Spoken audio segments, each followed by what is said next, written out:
السلام عليكم ورحمة الله وبركاته.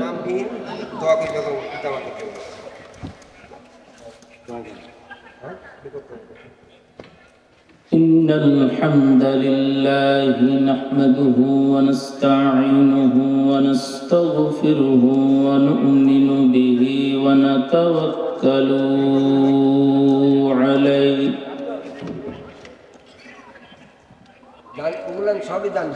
ونعوذ بالله من شرور أنفسنا ومن سيئات أعمالنا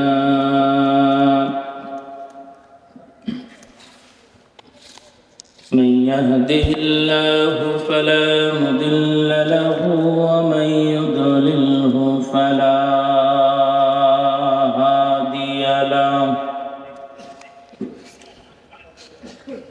ونشهد أن لا إله إلا الله وحده لا شريك ونشهد أن سيدنا ومولانا محمدا عبده ورسوله سراجا وقمرا منيرا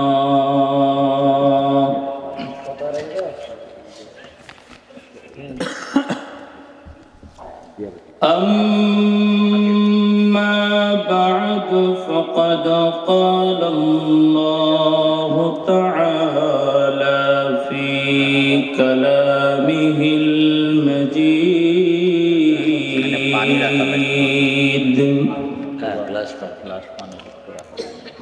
والفرقان الحميد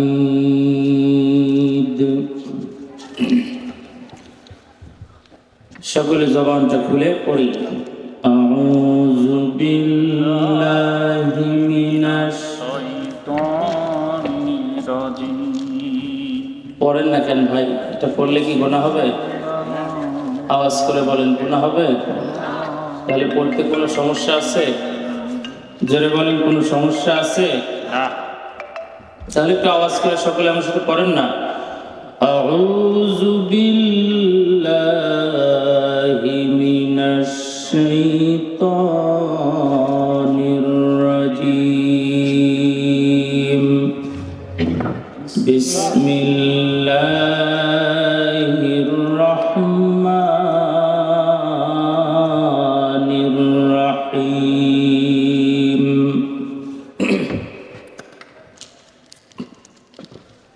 قل يا عبادي الذين أسرفوا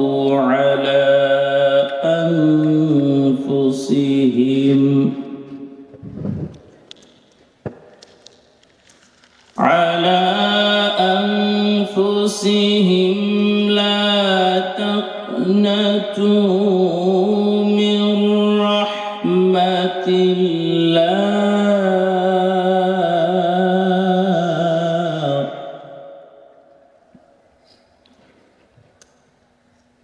إن الله يغفر الذنوب جميعا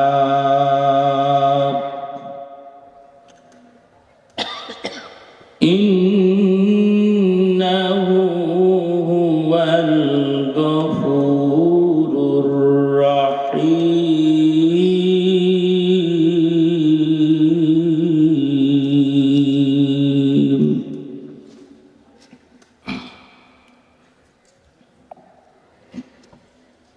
صدق الله مولانا العظيم وصدق رسوله النبي الأمي الكريم ونحن على ذلك من الشاهدين والشاكرين والحمد لله رب العالمين.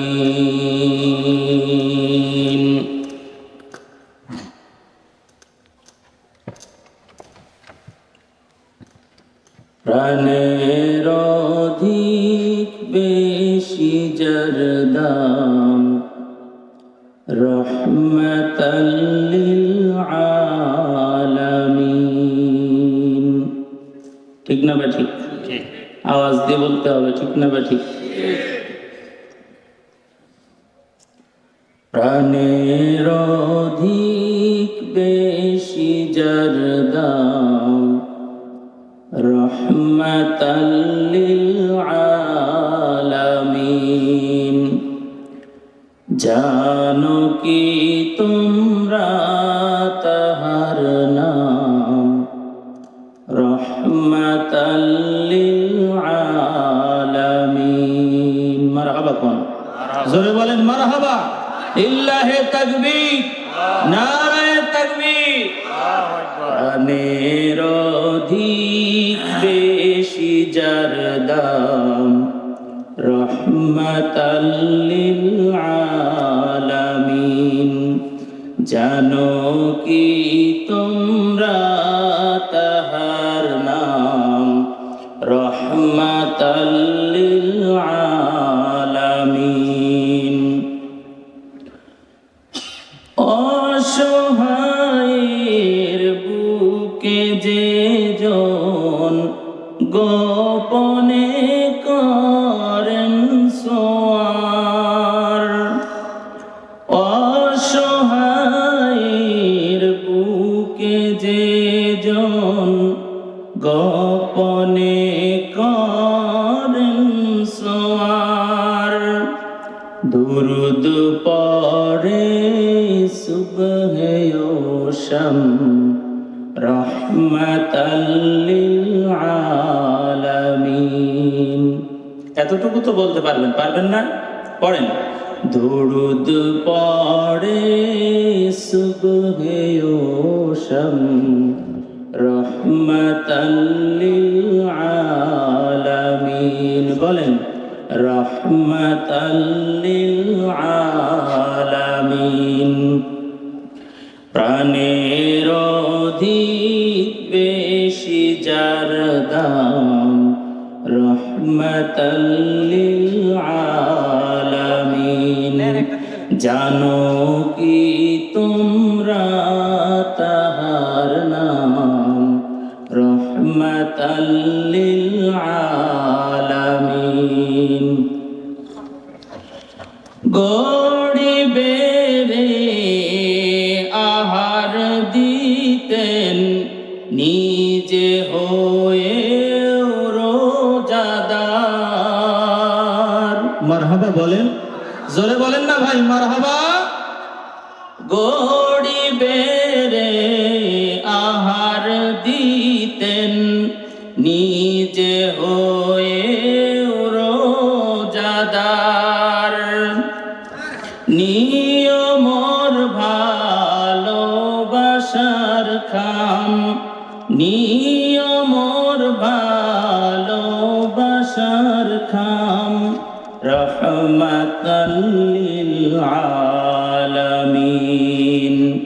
প্রাণের অধিক বেশি যার দাম বলেন রহমাতাল লিল আলামিন। প্রাণের অধিক বেশি যার দাম রহমাতাল লিল আলামিন। জানো কি তোমরা তাহার নাম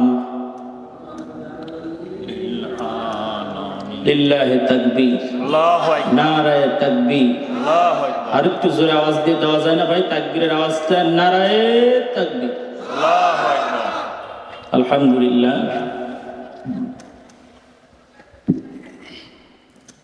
এয়ারপোর্ট কেন্দ্রীয় জামে মসজিদের উন্নয়ন কল্পে আজকের এই বিরাট ইসলামী জালসার সম্মানিত সুযোগ্য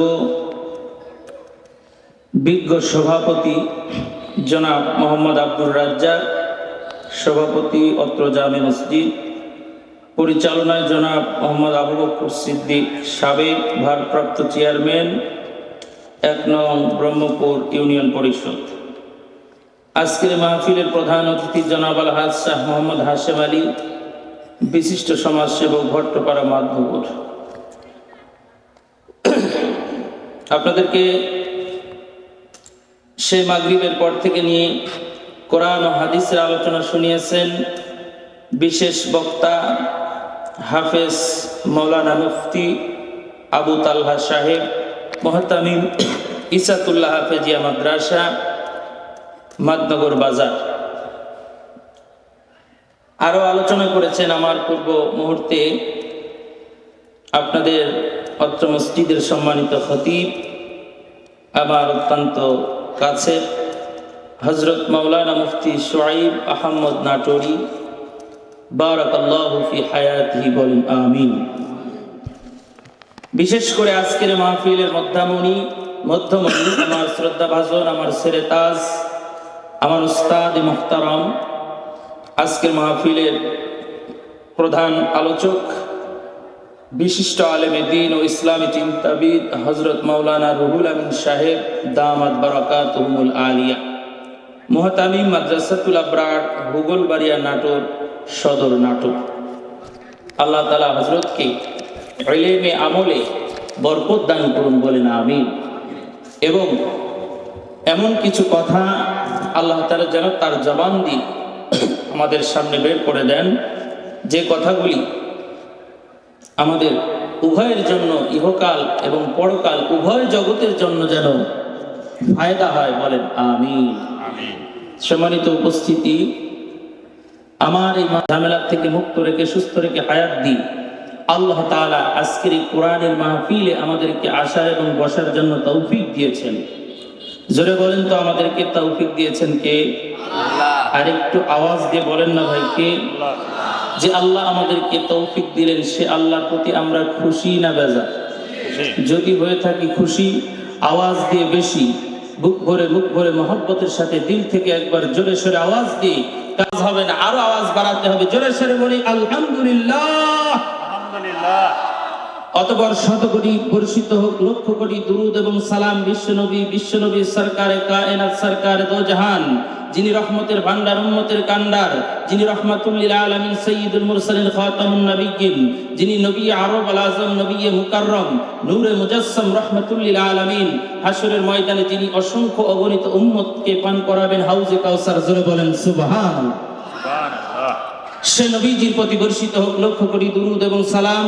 আমরা সকলেই বাংলার এক প্রান্ত থেকে, এই নলডাঙ্গা উপজেলার ইয়ারপুর গ্রাম থেকে, দিল থেকে মহব্বতের সাথে নবীজির মহব্বতে আমরা সকলে পড়ি সাল্লাল্লাহু আলাইহি সাল্লাম। হয় নাই, সকলে কিন্তু বলে নাই। এই কন্যারের ভাইরা কথাই বলছে না, মনে করছে হুজুর মনে দেখতে পাচ্ছেন। আসলে কি সবাইকে দেখা যায় কি যায় না? এখান থেকে কি বলেন, দেখা যায় কি না? সকলে আওয়াজ দিয়ে বলেন তো সাল্লাল্লাহু আলাইহি সাল্লাম। আরেকবার বলেন সাল্লাল্লাহু আলাইহি সাল্লাম। কষ্ট দিলাম মনে হয় নাকি? কি ব্যাপার, কষ্ট পাইলেন? কষ্ট যদি না হয়, আরো একটু কষ্ট আপনাদেরকে দেব। এইভাবে ফাঁকা হয়ে বসে না থেকে, পিছনে না থেকে আমরা একটু সামনে আগায় আসি। যত কাছাকাছি আসবেন তত মহব্বত বাড়বে ইনশাআল্লাহ। কি বলে, ঠিক না ভাই? ঠিক। আসেন। আমি আপনাদের এলাকায় কখনো আসি নাই, এই প্রথম আমার পদার্পণ। আসেন, একটু সামনে আসেন, আপনাদের সাথে একটু দ্বীনি মুযাকারা করব। আমি ওয়াজ করতে পারি না, আমি সেই বড় মাপের আলেম না, যোগ্য ব্যক্তি না। আল্লাহ তাআলা ভালোবেসে বসাইছেন।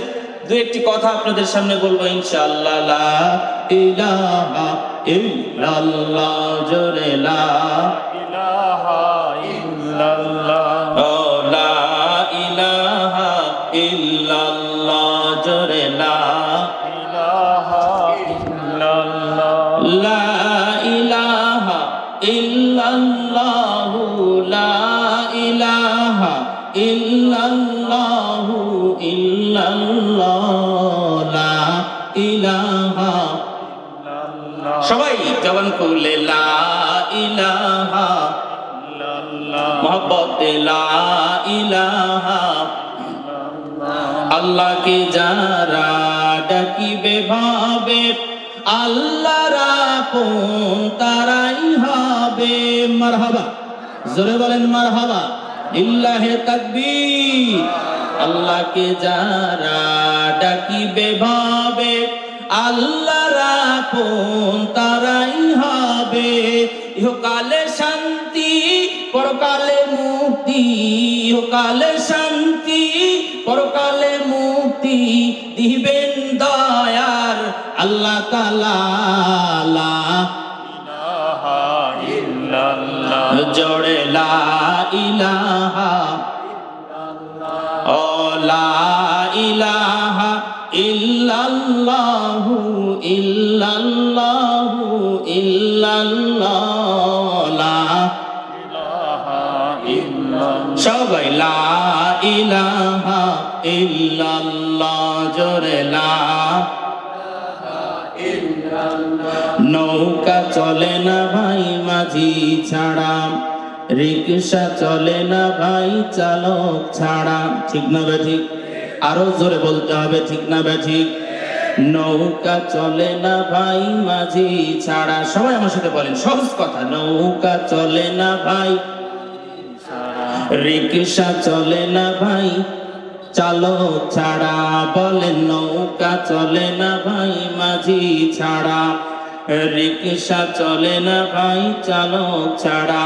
তেমনি ভাবে তেমনি করে দুনিয়া চলে না আল্লাহ ছাড়া, লা ইলাহা ইল্লাল্লাহ, জোরে লা ইলাহা ইল্লাল্লাহ, মহব্বতে লা ইলাহা লা ইলাহা ইল্লাল্লাহ মুহাম্মাদুর রাসূলুল্লাহ। সবাই পড়ি সাল্লাল্লাহু, আরো জোরে পড়ি সাল্লাল্লাহু আলাইহি ওয়াসাল্লাম। সম্মানিত উপস্থিতি, আমি সর্বপ্রথমে আপনাদের কাছে জানতে চাচ্ছি আপনারা সকলে কেমন আছেন? আলহামদুলিল্লাহ। সকলে ভালো আছেন? ভালো থাকলে আলহামদুলিল্লাহ আওয়াজ আরো জোরে। আওয়াজ জোরে না আস্তে? এই যে এখন এই তো আর কিছুদিন পরেই আগামী ফেব্রুয়ারির 12 তারিখে জাতীয় নির্বাচন, কি বলেন ঠিক না? সেই নির্বাচনকে সামনে রেখে আমরা যেই দল করি, বিএনপি, জামাত, আরো বাদ বাকি যে দলগুলি আছে, আমরা সেই দলের পক্ষে আমরা স্লোগান দিচ্ছি, মিছিল করছি, কি বলেন ঠিক না বা ঠিক? বলে মার্কা আছে, বলে আছে। কোন সে মার্কা? ধানের শীষ, আছে না নাই? মার্কা আছে, আছে। কোন সে মার্কা? দাড়িপাল্লা। আরো জোরে, দাড়িপাল্লা, আছে না নাই? কথা বলেন। সেই ধানের শীষ আর দাড়িপাল্লা আর যাই বলেন, এই সমস্ত স্লোগানের চাইতে নারায়ে তাকবীর, আল্লাহু আকবার, সুবহানাল্লাহ, আলহামদুলিল্লাহ, আল্লাহু আকবার, এই স্লোগানের দাম কম না বেশি? বেশি। হলো না? জোরে বলেন, কম না বেশি? বেশি। তাহলে এখানে আমি যতক্ষণ কথা বলবো, যেখানে সুবহানাল্লাহ, যেখানে আলহামদুলিল্লাহ, যেখানে আল্লাহু আকবার, যেখানে যেটা প্রয়োজন, জোরে আওয়াজে না আস্তে আওয়াজে? জোরে। জোরে বলেন, আস্তে না জোরে? মা বোনদের প্যান্ডেল কোথায়? ভিতরে। তো এমন আওয়াজ দিয়েন না যে আওয়াজের কারণে মা বোনদের কাছে লজ্জিত হতে হয়, কি বলেন যুবকেরা, ঠিক না বা ঠিক? জোরে বলেন, ঠিক না বা ঠিক?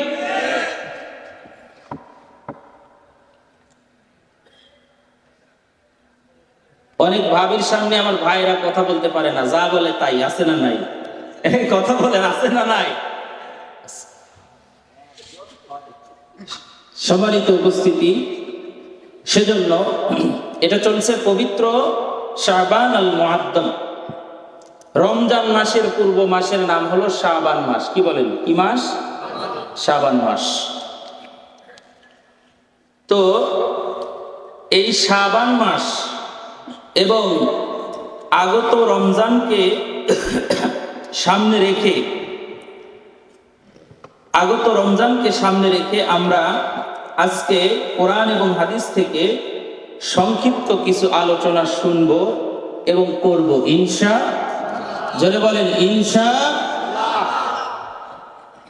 এখান থেকে যদি কোরআন এবং হাদিসের উপরে কিছু ভাঙাচোরা কথা, কোরআন এবং হাদিস থেকে কিছু কথা বলা হয়, আপনারা সকলে শুনতে রাজি আছেন তো? ইনশাআল্লাহ সবাই শুনবেন তো?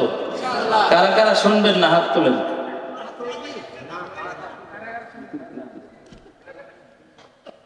শুনবেন কারা কারা? এবার হাত তুলেন। আকাশ বাতাসকে মুখরিত করে গলার সমস্ত আওয়াজ এবং নিজের শরীরের সমস্ত শক্তি দিয়ে আল্লাহকে রাজি আর খুশি করার জন্য জোরে সোরে একটা তাকবীর হবে। লিল্লাহি তাকবীর, আল্লাহু আকবার, নারায়ে তাকবীর, আল্লাহু আকবার। আমার ভাইরা, আমার বন্ধুগণ, আজ থেকে ৩৫,০০০ বছর পূর্বে আমার আল্লাহ রাব্বুল আলামিন এই দুনিয়ার জমিনে, এই দুনিয়ার মানুষের হেদায়েতের জন্য, মানুষের জাহান্নামী মানুষদেরকে জান্নাতি মানুষ বানাবার জন্য, অন্ধকারে পড়ে থাকা মানুষদেরকে আলোর পথ দেখাবার জন্য মহান আল্লাহ রাব্বুল আলামিন তার পার্লামেন্টের সিদ্ধান্ত অনুযায়ী এই পৃথিবীর জমিনে দুইটা রহমত, দুইটা বরকত জমিনের বুকে আল্লাহ পাঠিয়ে দিলেন। এক নম্বরে হলো আমাদের নবী মুহাম্মদ রাসূলুল্লাহ সাল্লাল্লাহু আলাইহি ওয়াসাল্লাম, আর দ্বিতীয় নাম্বার হলো এই নবীজির উপরে ৩০ পারা কোরআন। জোরে কোন মারহাবা, আরো জোরে জোরে বলেন মারহাবা। আমাদের নবী হলো রহমতের নবী। জোরে বলেন কোন নবী? আরো জোরে বলেন কি নবী? আল্লাহ তাআলা ডাক দিয়ে বলেন, এ দুনিয়ার মানুষ, আমি হলাম সমস্ত পৃথিবীর জন্য হলাম রব, আর আমার হাবিব, আমার বন্ধু মুহাম্মদ রাসূলুল্লাহ সাল্লাল্লাহু আলাইহি সাল্লাম তিনি হলেন সমস্ত মানুষ এবং জীব জানোয়ার সারা পৃথিবীর জন্য তিনি হলেন রহমত। জোরে কোন মারহাবা। রহমাতুল লিল আলামিন নবী, রহমাতুল লিল আলামিন নবী, কোরআনে বর্ণন, আশিক বিনে কে বুঝিবে আমার দয়ার নবীর শান, উম্মত বিনে কে বুঝিবে আমার দয়ার নবীর শান। ঠিক না বে ঠিক? আরো জোরে বলেন ঠিক না বে ঠিক?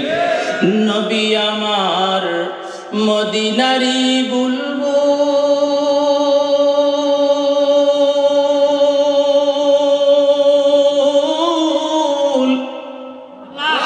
জোরে বলেন আল্লাহু আকবার। নবী আমার মদিনারি বুলবুল, আল্লাহ তারে ভালোবেসে নামটি দিলেন হাবিবে রাসূল।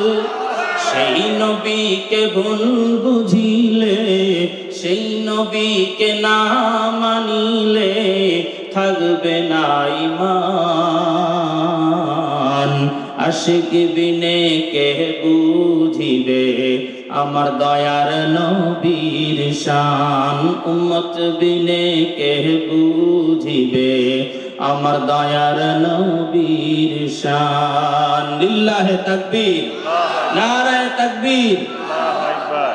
খুব কষ্ট হচ্ছে নাকি? চলবে কতক্ষণ বলেন কি?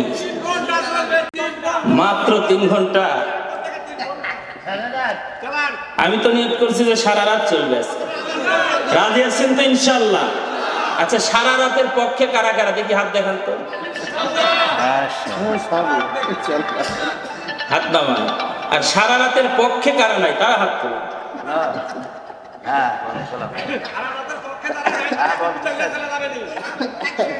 আল্লাহু আকবার, আল্লাহু আকবার। আল্লাহ তাআলা আপনাদেরকে নেক হায়াত দারাজ দান করেন, বলেন আমিন। আল্লাহ তাআলা আপনাদের ঈমানের ভিতরে আরো পাওয়ার দান করুক। জোরে কোন আমিন। আমার ভাইরা, আমার বন্ধুগণ, গভীর মনোযোগ দেবেন। আল্লাহ রাব্বুল আলামিন বিশ্ব নবী সাইয়্যিদুল মুরসালিন খাতামুন নবিয়্যিন রাসূল আকরাম সাল্লাল্লাহু আলাইহি ওয়াসাল্লামকে দুনিয়ার জমিনে পাঠিয়ে দিলেন এমন একটা সময় বন্ধু, নবীজি দুনিয়াতে আসার পূর্বে দীর্ঘদিন যাবৎ পৃথিবীর জমিনে কোনো নবী রাসূল আসেন নাই। হেদায়েত করবেন এমন কোনো মানুষ দুনিয়ায় ছিল না। এই দীর্ঘ সময় ধরে কেউ না থাকার কারণে দুনিয়ার মানুষগুলো আল্লাহকে ভুলে গেল, রাসূলকে ভুলে গেল, দিন ভুলে গেল, ইসলাম ভুলে গেল। কেউ আগুনের পূজা, কেউ ছায়ার পূজা, কেউ মাছের পূজা, কেউ গাছের পূজা যখন শুরু করলো, ওই মুহূর্তে আল্লাহ রাব্বুল আলামিন আমার নবী, আপনার নবী মুহাম্মদ সাল্লাল্লাহু আলাইহি ওয়াসাল্লামকে দুনিয়ার জমিনে পাঠিয়ে দিলেন। নবীজিকে পাঠিয়ে দিয়ে নবীজির প্রতি আল্লাহ কোরআন নাজিল করলেন। এই কোরআন আল্লাহ তাআলা নবীজির প্রতি একবারে নাজিল করেন নাই, প্রয়োজন সাপেক্ষে যখন যতটুকু প্রয়োজন তখন ততটুকুই নাজিল করেছেন। আল্লাহ তাআলা নবীজিকে ডাক দিয়ে বলেন, হাবিব আমার, বন্ধু আমার, আমি আপনার প্রতি কোরআনুল কারীম নাজিল করেছি। দুনিয়ার মানুষদেরকে আপনি কোরআন তেলাওয়াত করে করে শোনায় দেন, কোরআনটা মানুষদেরকে বুঝায় দেন। মানুষের সামনে আপনি পবিত্র কোরআনুল কারীম দিয়া মানুষকে ওয়াজ করেন। জোরে কোন সুবহানাল্লাহ।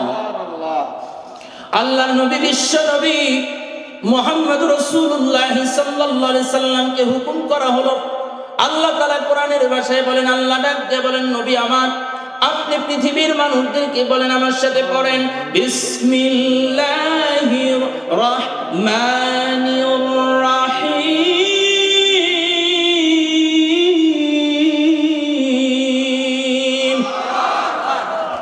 قل يا عبادي الذين أسرفوا على أنفسهم لا تقنطوا من رحمة الله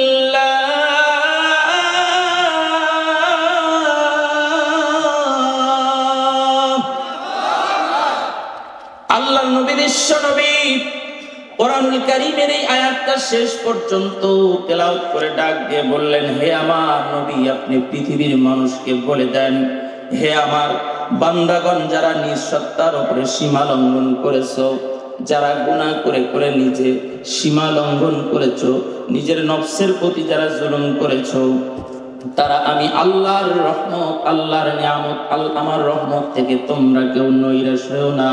আল্লাহ তাআলা কোরআনে বলেন, লা তাকনাতু মির রাহমাতিল্লাহ, আমি আল্লাহর রহমত থেকে তোমরা কেউ নৈরাশ হও না। জোরে কোন সুবহানাল্লাহ। আল্লাহর চাইতে বড় দয়াবান, আল্লাহর চাইতে বড় ভালোবাসনেওয়ালা, আল্লাহর চাইতে বড় মহব্বত করনেওয়ালা দ্বিতীয় আর কেউ আছে নাকি? যারা বললেন না তাদের মনে হয় আছে। আল্লাহর চাইতে বড় ভালোবাসে, বড় মহব্বত করে এমন আর দ্বিতীয় কেউ আছে? কি বলেন, আছে?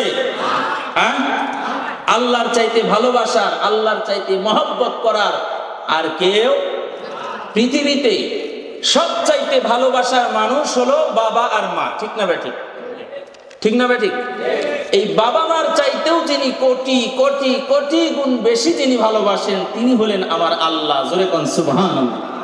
এই কথা কি আমাদের বিশ্বাস হয়? বিশ্বাস হয়? জোরে একটা তাকবীর দেন তো আল্লাহর নামে, নারায়ে তাকবীর। আল্লাহ কি খুশি হলো না নারাজ হলো? খুশি হলো না নারাজ হলো? বেজার হলো কে? শয়তান। কথা বলেন ঠিক না বেঠিক? বেজার কে হয়েছে? শয়তান। প্রিয় ভাইরা আমার, এই যে আমরা একটা তাকবীর দিলাম, নারায়ে তাকবীর, এর অর্থ হলো কি বলে, এরপরে তাকবীর দিলাম আল্লাহু আকবার। কি বলে, ঠিক কি না? এই আল্লাহু আকবার শব্দের অর্থ কি বলেন তো? বলেন, সবাই বলেন। আল্লাহ বড়। আল্লাহ কি শুধু বড় না সবচাইতে বড়? আল্লাহ কি শুধু বড় না অনেক বড়? তার চাইতে বড় আর কেউ? আল্লাহ বড়, আল্লাহ বড়, এক আল্লাহর ইবাদত করো। ঠিক কিনা বলেন? কয়জনের ইবাদত? জোরে বলেন, কয়জনের? ওমা খালাকতুল জিন্না ওয়াল ইনসা ইল্লা লিয়াবুদুন।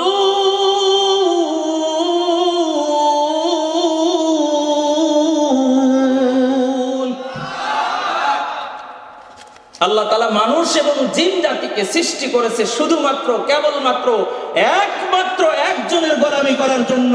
আওয়াজ দিয়ে বলতে হবে তিনি কে? তাহলে আল্লাহ সবচাইতে বড়।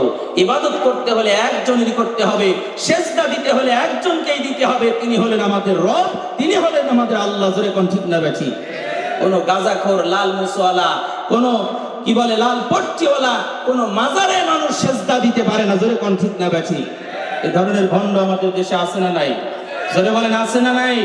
এই ধরনের ভণ্ডদের মাজারে যায়, আবার গাঁজা খায়, আবার গান বলে কি ধরো কলকি মারো টান, গান যাবা বারাসে গান।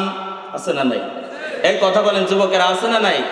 মহিরা গেলে বাবা কিছুই পাইবা না, ইন বাবা। এই যুবকেরা কথা কোন ঠিক কিনা? আছে না এই ধরনের ভণ্ড? আছে না?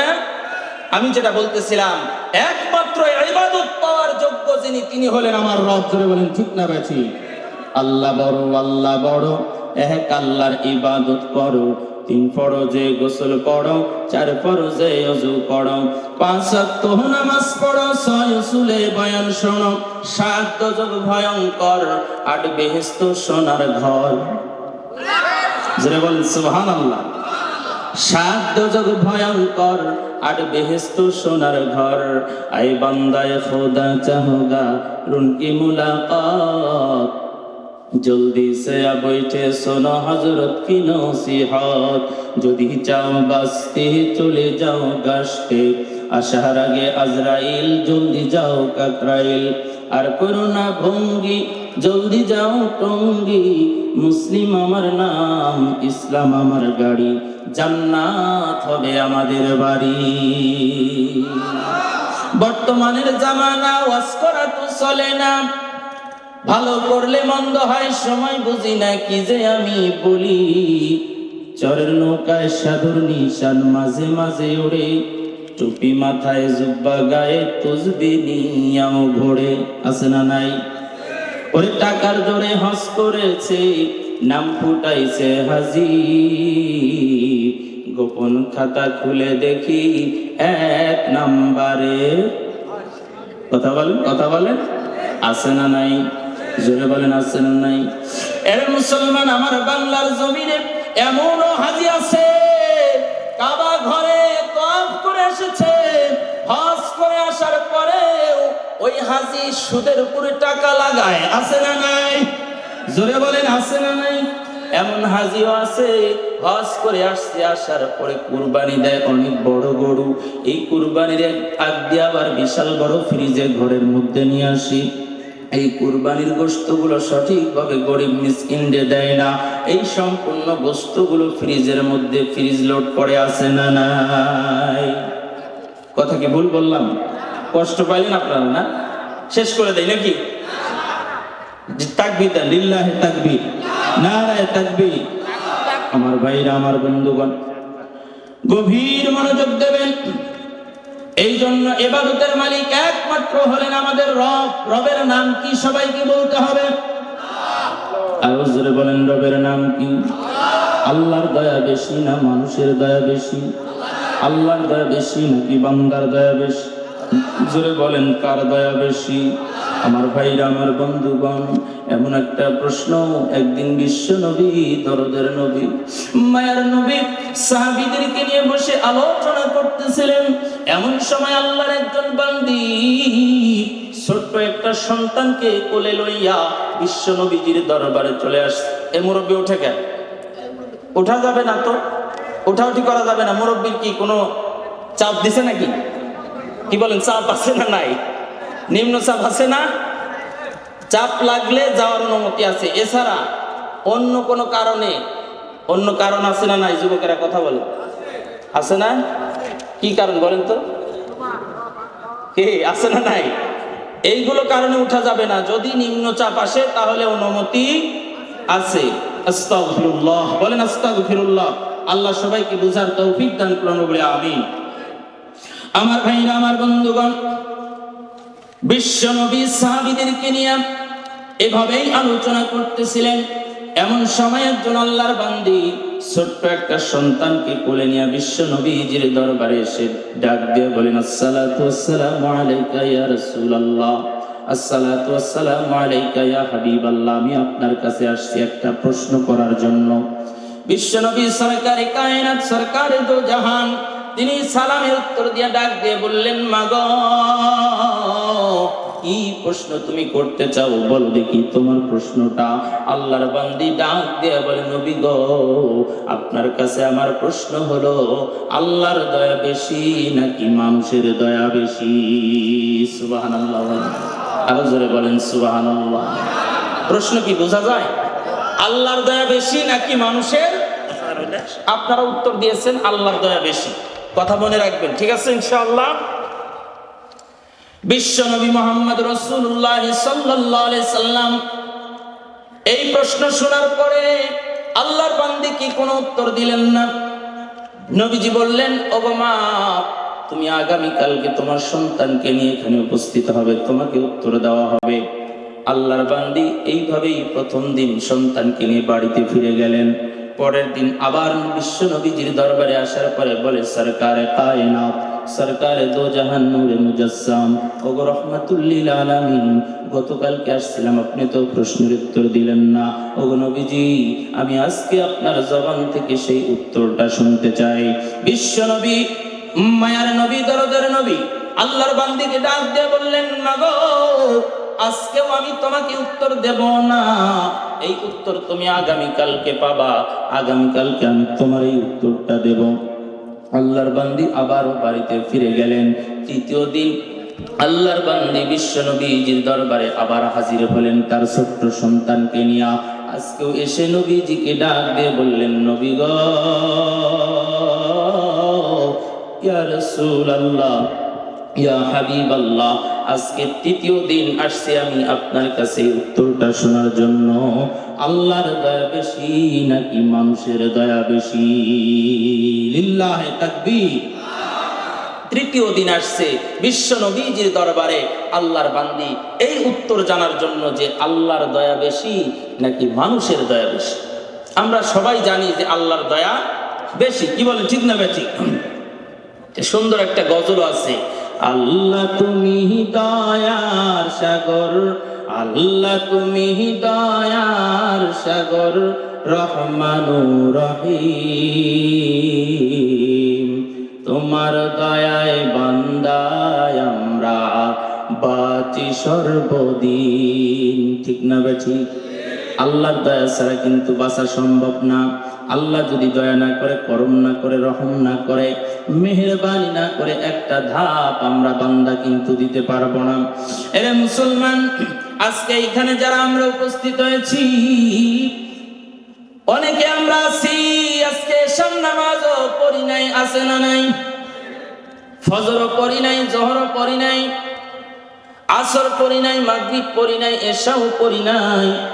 আবার আগামী কালকে ফজর পড়ব এরকম নিয়ত আমাদের নাই। এমন বান্দা মুসলমানি মজলিসে আছে না নাই? কারা কারা আছেন হাতটা দেখান তো। আমরা কেউ নাই।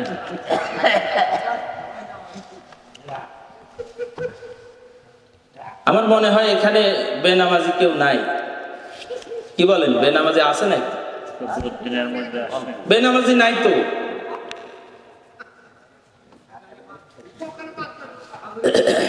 তো ভাইয়ের আমার,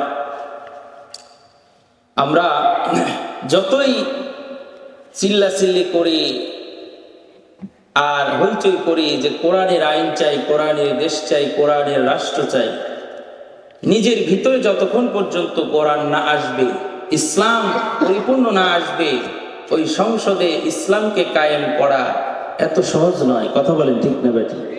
জোরে বলেন ঠিক না বেঠি? এজন্য নিজের ভিতরে আগে ইসলামকে পরিপূর্ণভাবে নিয়ে আসতে হবে। সমস্ত হুকুম, বিধান, আহকাম এগুলো আমাদেরকে মানতে হবে। আল্লাহ তাআলা আমাদের সকলকে হেদায়েত দান করুন। আমরা সকলকে আল্লাহ তাআলা আমাদেরকে যেন নামাজি বান্দা হিসেবে কবুল করেন, আমরা বলি আমিন। আর জোরে বলেন আমিন। লিল্লাহি তাকবীর, নারায়ে তাকবীর। আমার ভাইরা, আমার বন্ধুগণ, গভীর মনোযোগ দেবেন। আল্লাহর নবী, বিশ্ব নবী, সাইয়্যিদুল মুরসালিন, খাতামুন নবিয়্যিন আল্লাহর বান্দিকে ডাক দিয়ে বললেন, মাগো, আজকে তৃতীয় নাম্বার দিনে তুমি আসছো তোমার ছোট্ট সন্তানকে কোলে করে নিও। ওগো মা, আজকে আমি তোমাকে উত্তরটা দেব। আমি বলছিলাম, আমি রাসূল যেই কথা বলি সেই কথাটা রাখার জন্য চেষ্টা করি। ওগো মা, আমি তোমাকে আজকে সেই উত্তরটা দেব। আমরা এখানে উপস্থিত যারা আছি, বিশ্বনবী তার জবানে মুবারক পবিত্র জবান দিয়া আল্লাহর বান্দিকে কি উত্তরটা দিলেন, এই উত্তর আমাদের শোনা দরকার আছে না নাই? কারা কারা শুনবেন হাতটা একটু দেখান। দুই হাত উপরে তোলেন, একটু নাড়াচাড়া দেন, একটু নাড়াচাড়া দেন, ঘুমটা ভেঙে যাবে। লিল্লাহে তাকবীর, নারায়ে তাকবীর। আল কোরআনের আলো, আল হাদিসের আলো, কোরআন হাদিস যেখানে, টিভি সিনেমা যেখানে, লিল্লাহি তাকবীর। আমার ভাইরা, আমার বন্ধুগণ, বিশ্ব নবী সরকারে কায়নাত, সরকারে দো আলম মুহাম্মদ রাসূলুল্লাহ সাল্লাল্লাহু আলাইহি সাল্লাম আল্লাহর বান্দিকে ডাক দিয়ে বলতেছে, মাগো, আজকে আমি তোমাকে সেই উত্তরটা দেব। তুমি কি প্রশ্ন করেছিলা বলো তো? আল্লাহর বান্দি ডাক দিয়ে বলে, ইয়া রাসূলুল্লাহ, ইয়া হাবিবাল্লাহ, নবী গো, আমি আপনার কাছে জানতে চাইছিলাম আল্লাহর দয়া বেশি নাকি মানুষের দয়া বেশি? ওগো নবীজি, আপনি তো বললেন যে মানুষের চাইতে কোটি কোটি কোটি গুণ বেশি হলো আল্লাহর দয়া। তাই যদি হয় ওগো নবীজি, আপনার কাছে আমার প্রশ্ন হলো, আল্লাহর চাইতে মানুষের দয়া যদি কম হয় আর আল্লাহর দয়া বেশি হয়, তাহলে পৃথিবীর জমিনে একজন মানুষকে তার মা বাবা একটা সন্তানকে মায়ের চাইতে বেশি আর কেউ ভালোবাসে? জোরে বলেন, ভালোবাসে? একজন মায়ের সামনে একটা সন্তান যতই অপরাধ করুক না কেন, যতই দুষ্টমি করুক না কেন, অপরাধের সর্বোচ্চ পর্যায়ে পৌঁছায় যাক না, মায়ের সামনে যদি কোনো সন্তানকে আগুনের মধ্যে পোড়ানো হয়, এইটা কি মা কখনো সহ্য করতে পারে? কথা বলেন, কথা বলেন, পারে? জোরে বলেন, পারে? অনেক দুষ্টু আপনার সন্তান, দুনিয়ার সব অপরাধ করে, তারপরেও বাবা মা এই সন্তানকে কি আগুনে ফেলে দিতে পারে? জোরে আওয়াজ করে বলেন, পারে? কারণ মা হলো দয়ার সাগর। মায়ের চাইতে ভালোবাসার মানুষ, বাবার চাইতে ত্যাগী মানুষ সন্তানের জন্য এই পৃথিবীতে আর দ্বিতীয় কেউ। যদি কেউ এই মহব্বত দেখায় মায়ের চাইতে বেশি, বাবার চাইতে বেশি, বুঝবেন এর পিছনে স্বার্থ আছে। কথা বলেন, ঠিক না বেঠিক? আওয়াজ দিয়ে বলেন, ঠিক না বেঠিক? কথা কি বুঝেন আপনারা? বুঝেন? আল্লাহর নবীকে আল্লাহর বান্দি বলছে, ইয়া রাসূলুল্লাহ, যদি আপনার কথাই হয় আল্লাহর চাইতে মানুষের দয়া কম, আল্লাহর দয়া বেশি, তাহলে আল্লাহর চাইতে অনেক দয়া কম হলো মায়ের। এই কম দয়া থাকার কারণে, মায়া থাকার কারণে একটা সন্তান যতই অপরাধ করুক, এই মা কখনো সন্তানকে আগুনে জ্বালাইতে পারে না। তো আল্লাহর কোটি কোটি গুণ দয়া বেশি থাকা সত্ত্বেও ওই হাসরের মাঠে আল্লাহ তাআলা মানুষকে জাহান্নামের অর্ডার দিবেন কি দিবেন না? মানুষ জাহান্নামে যাবে কিনা বলেন? তো আল্লাহর দয়া বেশি থাকা সত্ত্বেও এই মানুষগুলিকে আল্লাহ তাআলা কেমনে জাহান্নামে ফেলবে? এটা রাসূলের কাছে প্রশ্ন করছে। রাসূল সাল্লাল্লাহু আলাইহি সাল্লাম এই কথার সুন্দর একটা উত্তর দিয়েছেন। এই সুন্দর উত্তরটা আমরা সকলে শুনবো ইনশাআল্লাহ। এই কি বলে, আমি যখন স্টেজ থেকে নামবো এর আগে আমাকে মনে করে দেবেন ইনশাআল্লাহ। সকলে শুনে যাবেন না ইনশাআল্লাহ? এই কথার ফিনিশিং দেব লাস্টে। রাজি আছেন ইনশাআল্লাহ? সকলে রাজি আছেন তো ইনশাআল্লাহ? আমার ভাইরা, আমার বন্ধুগণ, আল্লাহ তাআলা কোরআনুল কারীমের এই আয়াতে বললেন, নবীজিকে ডাক দিয়ে বললেন, নবী গো, আমার বান্দা যারা, ইয়া ইবাদিয়াল্লাযীনা, ইয়া ইবাদি মানে হলো আমার বান্দা। আল্লাহ তাআলা আমাদেরকে ডাক দিচ্ছেন আমার বান্দা বলে। আল্লাহ তাআলা যখন আমার বান্দা বলে ডাক দেয়, এই ডাকের মধ্যে একটা মহব্বত ভালোবাসা আছে না নাই? জোরে বলেন আছে না নাই? আরো জোরে বলেন আছে না নাই? এখানে যদি কোনো বড় মাপের কোনো এমপি মন্ত্রী বড় কোনো অফিসারের যার সাথে পরিচিত সম্পর্ক ভালো আছে, শত শত মানুষের মাঝখান থেকে ডাক দিলেন, আব্দুল করিম দে এদিকে আস। আব্দুল করিম সামনে আসলো। বড় একজন এমপি মন্ত্রী তার হাতটা ধরে হাতটা উঠায় বলল, এই আব্দুল করিম হলো আমার ভাই। কথা বলেন ঠিক না ভাই? ঠিক। এই আব্দুল করিমের গর্বে বুকটা ভরে যাবে কিনা? তার ভিতরে ভালো লাগবে কি লাগবে না? এই দুজনের মধ্যে একটা সম্পর্ক, মহব্বত, ভালোবাসা আছে না নাই? আল্লাহ তাআলা আয়াতের মধ্যে ডাক দিয়ে বলেন, ইয়া ইবাদি, হে আমার বান্দা বান্দিরা, আসরাফু আলা আনফুসিহিম, তোমরা যারা শয়তানের ওয়াসওয়াসায় পড়ে গুনাহ করেছো, গুনাহ করে ফেলেছো, নিজের নফসের প্রতি যারা জুলুম করেছো রে, ও আমার বান্দা বান্দিরা, তোমরা আমি আল্লাহর রহমত থেকে নৈরাশ হও না, কারণ আমি আল্লাহ হলাম রহমতের সাগর। জোরে কোন সুবহানাল্লাহ। আল্লাহর চাইতে বড় দয়া আর কেউ নাই। আল্লাহ হলেন রহমতের সাগর। আল্লাহ তাআলা হাদিসে কুদসির মধ্যে বলেন, নবী আমার ডাক দিয়ে বলেন, রে দুনিয়ার মানুষ, তোমার গুনাহ যদি এই পৃথিবীর জমিন থেকে আসমান পর্যন্ত এই ফাঁকা জায়গা পরিমাণও হয়, আটলান্টিক মহাসাগর পরিমাণ, সাগর মহাসাগর পরিমাণও হয়, আসমান জমিনের ফাঁকা জায়গা যদি পূর্ণ হয়ে যায়, পাহাড় পর্বত সমান যদি তোমার গুনাহ হয়, তুমি যদি আল্লাহর কাছে চোখের পানি ফেলে তওবা করতে পারো রে, তোমার এই সমস্ত গুনাহগুলি আল্লাহর রহমতের দরিয়ায় সাগরে যদি ফেলে দেওয়া হয়, বিন্দু পরিমাণ ঢেউ আল্লাহর রহমতের সাগরে আসবে না। জোরে কোন আল্লাহু আকবার। আরো জোরে বলেন আল্লাহু আকবার। এজন্য আমরা আল্লাহর কাছে মাফ চাইবো, ক্ষমা চাইবো। রাজি আছেন তো ইনশাআল্লাহ? সকলে রাজি আছেন ভাই ইনশাআল্লাহ? প্রিয় ভাইরা আমার, আল্লাহ হলেন দয়ার সাগর। কিসের সাগর? আল্লাহর চাইতে বেশি দয়া আর কেউ নাই। এই উত্তর আমি লাস্টে আপনাদেরকে দিয়ে দেবো ইনশাআল্লাহ। এই পৃথিবীর জমিনে একজন ন্যায়পরায়ণ বাদশা ছিলেন, যার নাম হলো সুলতান মাহমুদ গজনবী। কি নাম? জোরে বলেন কি নাম? সুলতান মাহমুদ গজনবী। তো তিনি দিনের বেলায় তার দরবারের কাজ পরিচালনা করার পরে তিনি রাত্রে বের হতেন, তার দেশের জনগণের খোঁজ খবর নিতেন। তো তিনি রাতের বেলায় এমন ঘোরাঘুরি করছেন, ঘুরতে ঘুরতে গিয়ে একটা বিশাল বট গাছ, সেই গাছের নিচে তিনি দেখেন যে সেখানে চারজন লোক তারা পরামর্শ করছে। তো তিনি চুপি চুপি সেই গাছের আরেক প্রান্তে দাঁড়িয়ে থাকলেন, দাঁড়িয়ে তাদের কথাগুলো শুনছেন। তো কিছুক্ষণ কথা শোনার পরে তিনি বুঝতে পারলেন যে এই লোকগুলো হলো চোর। এই লোকগুলো কি? সবাই বলেন কি? চোর। চোরেরা চুরি করার আগে যেমন বুদ্ধি আটায়, তিনি বুদ্ধি করছেন কিভাবে কি চুরি করা যায়। তো এই কথাগুলি শোনার পরে তিনি ছদ্মবেশে, পরিচয় না দিয়ে, পরিচয় গোপন রেখে তিনি গলা খাকার দিলেন। আচ্ছা, গলা খাকার দিলে পরে চোরেরা সংখ্যায় যতই বেশি থাক, তাদের ভিতরে একটু 18-20 হবে না? হবে কি হবে না? কম বেশি হবে কিনা বলেন? তো বলতেছে কে কে কে?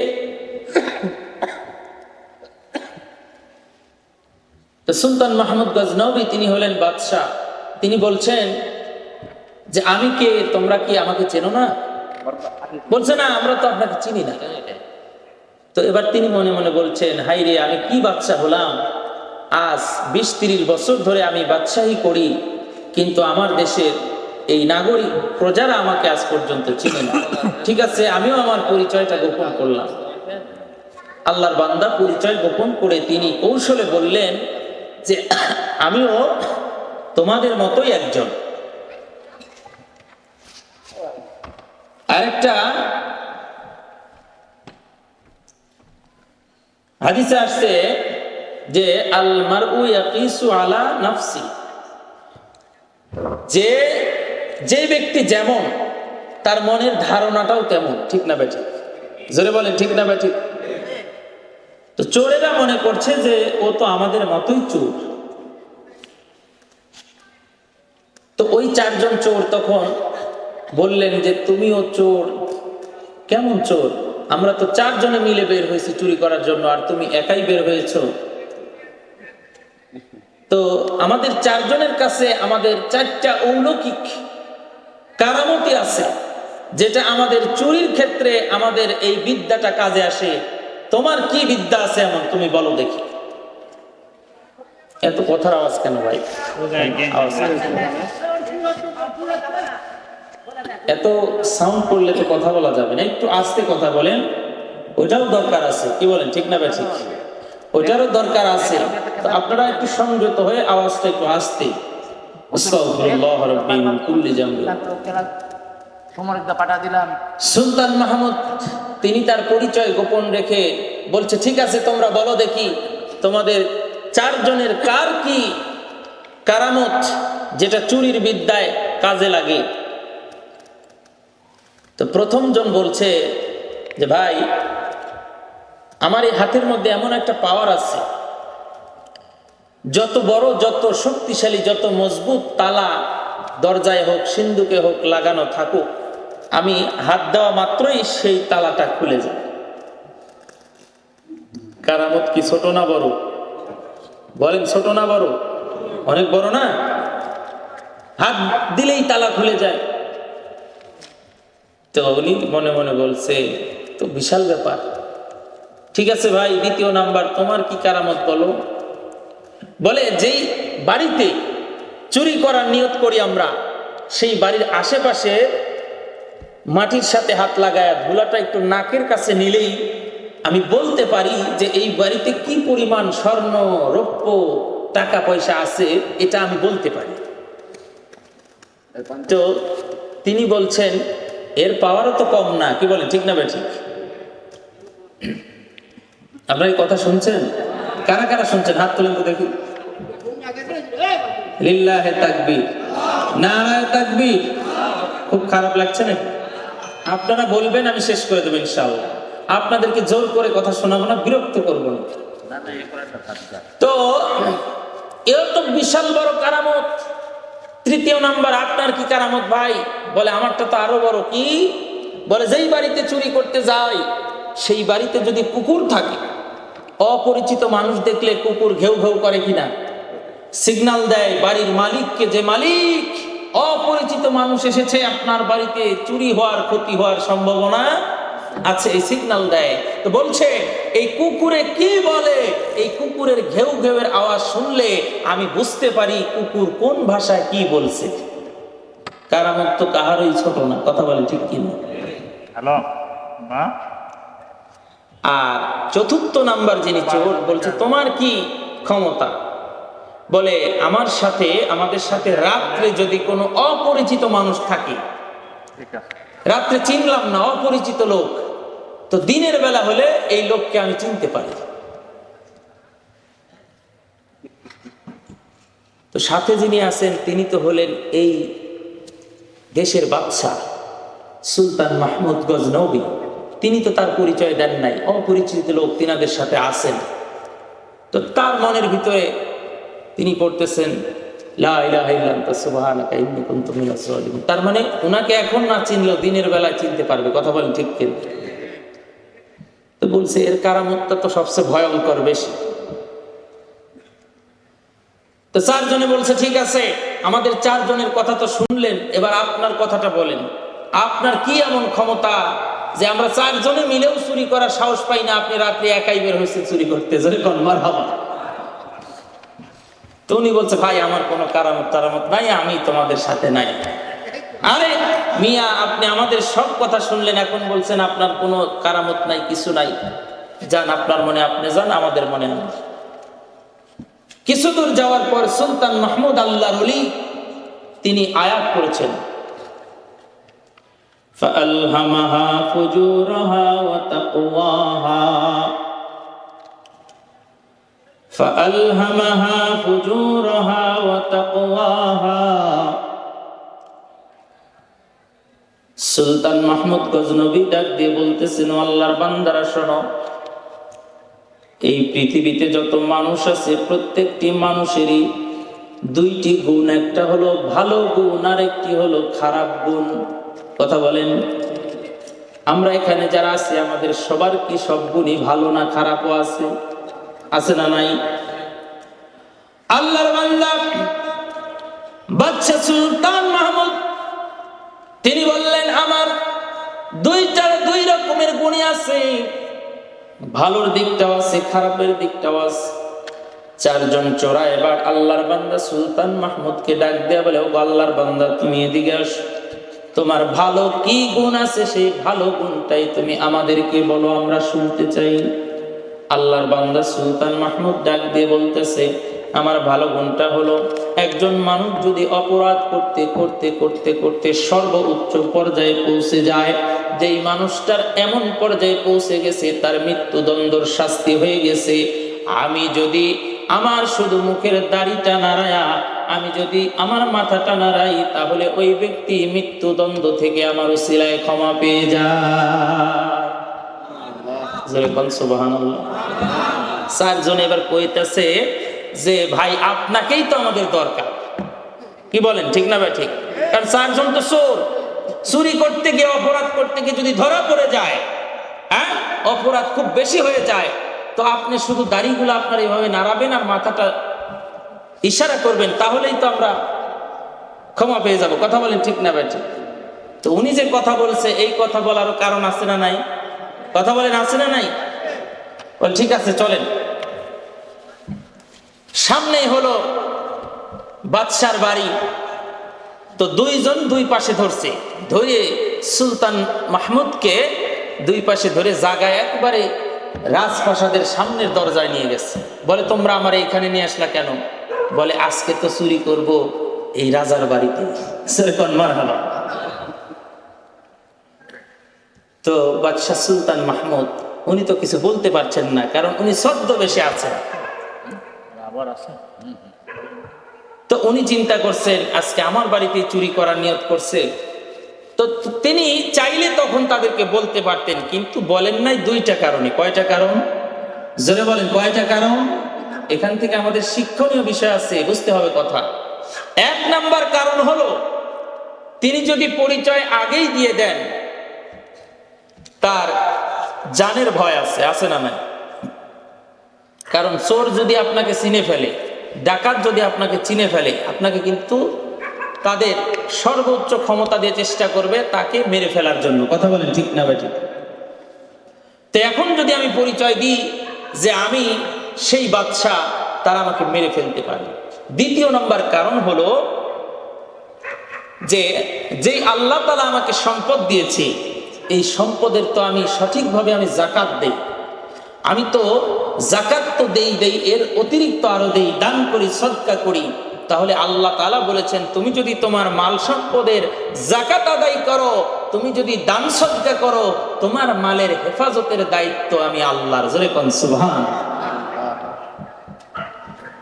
তো তিনি একটু মানে মনের সাথে জোর নিয়ে আল্লাহর সাথে তার সম্পর্কটা গভীর, কারণ তিনার হায়াতে জিন্দেগিতে 30 বছর কোন দিন রাত্রে তার তাহাজ্জুদের নামাজ মিস হয় নাই। জোরে কোন সুবহানাল্লাহ। তাইলে আল্লাহর সাথে সম্পর্ক ভালো না খারাপ?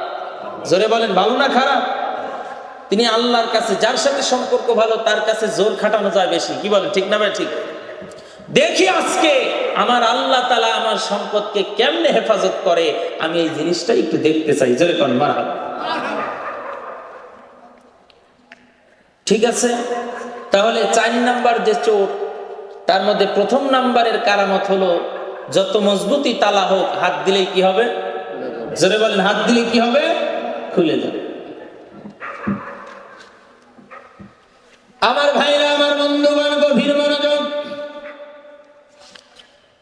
4 জন চোরার প্রথম নাম্বার চোরাকে ডাক দিয়ে বলতেছে, ভাই তুমি যাও, তোমার হাত যদি তালার সঙ্গে লাগাও, যত মজবুতি তালা হোক না কেন, তালাটা তো খুলে যাবে। আল্লাহর বান্দা এই রাজপ্রাসাদের মেন দরজার সামনে যখন গেলেন, বিশাল আকারের মজবুত তালা লাগানো আছে। এই তালার মধ্যে হাত দেওয়ার সঙ্গে সঙ্গে তালাটা টাস করে খুলে গেছে। বাদশাহ তো চমকায় উঠছে। বাদশাহ নিজের পরিচয় গোপন, কি বলেন ঠিক না ঠিক? আরে বাসার মালিক যা তাদের সঙ্গে আছে তারা কিন্তু জানেও। টাস করে যখন দরজাটা মেন দরজার তালাটা খুলে গেছে, এবার এই দরজা খোলার পর বাড়ির মধ্যে কুকুর আছে না নাই? যারা বলেন আছে না নাই? কুকুর এবার ঘেউ ঘেউ ঘেউ ঘেউ শুরু করছে, ঘেউ ঘেউ শুরু করছে। তিন চোরায় তো ব্যস্ত, কেমনি তাড়াতাড়ি করে সেই মাল সম্পদ গুলি নেওয়া যায়। আহারে বন্ধু, কিন্তু চতুর্থ নাম্বার সূরা বলতেছে, ভাই তোদের পায়ে পড়ি, পায়ে ধরি, তোরা আর ভিতরে যাস না, ঘরের মধ্যে যাস না রে, আমাদের কিন্তু বিপদ হবে। কি বিপদ হবে? বলে কুকুরের ভাষায় কুকুর বলতেছে, এই বাড়ির মালিক তোমাদের সঙ্গেই আছে। জোরে কোন মারহাবা। বাড়ির মালিক সঙ্গে আছে। কথা সত্য না মিথ্যা? জোরে বলেন, সত্য না মিথ্যা? কথা তো বাস্তব, বিন্দু পরিমাণের মধ্যে কোনো মিথ্যার অবকাশ। এখন এই কথা যখন বলছে, বাকি তিন চোর এরে কিলানি শুরু করছে। আরে বেটা, তুই কি জীবনে দেখছস বাড়ির কোনো মালিক চোরের সামনের সাথে নিয়ে বাড়িতে চুরি করে? দেখছস? এরা বিশ্বাস করে না। প্রিয় ভাইরা আমার, এখান থেকে আমাদের শিক্ষণীয় বিষয় হলো, এই যে লোকগুলি, বাকি তিনজন লোক, তারা কিন্তু দুনিয়ার লোভে পড়ে গেছে। কথা বলেন ঠিক না বেটি? এই দুনিয়া লোভী কিছু মানুষ আমাদের সমাজে আছে না নাই? কিন্তু টুপিওয়ালা, জুব্বাওয়ালা কিছু কোরআন প্রেমিক, কোরআনের আলেম হাফেজ মুফতিরা তাদেরকে সঠিক কথাগুলো বোঝায়, সঠিক পথগুলো দেখায়, ইসলামের পথ দেখায়, কোরআন হাদিসের পথ দেখায়, জান্নাতের পথ দেখায়, কিন্তু তাদের কানে এই কথাগুলো ঢুকে না। যেরকম ঠিক না বেটি? বরঞ্চ হুজুরদেরকেই তারা আরো গালি দেয়, মৌলবাদী বলে গালি দেয়, আরো বিভিন্ন ভাষায়, অকাট্য ভাষায় তাদেরকে গালি গালাজ করে। আল্লাহ তাআলা ওই সমস্ত ভাইদেরকে হেদায়েত দান করুন, আমরা সকলে বলি আমিন। তো 4 নাম্বার ব্যক্তি যখন এই কুকুরের আওয়াজে এই কথা বলছে, তখন তিনজনে তারে কিলানি শুরু করছে। বলে না, বাড়ির মালিক কি চোরকে সাথে নিয়ে কখনো চুরি করে? এটা হতেই পারে না। ঠিক আছে, চলো সামনের দিকে আগাও।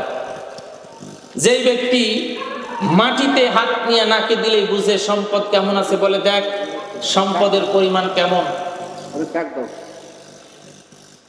এবার সেখান থেকে মাটিতে হাতটা ঘুষে নাকে নিয়ে দেখতেছে রাজপ্রাসাদ, তো এর মধ্যে সম্পদের তো কোনো অভাব নেই।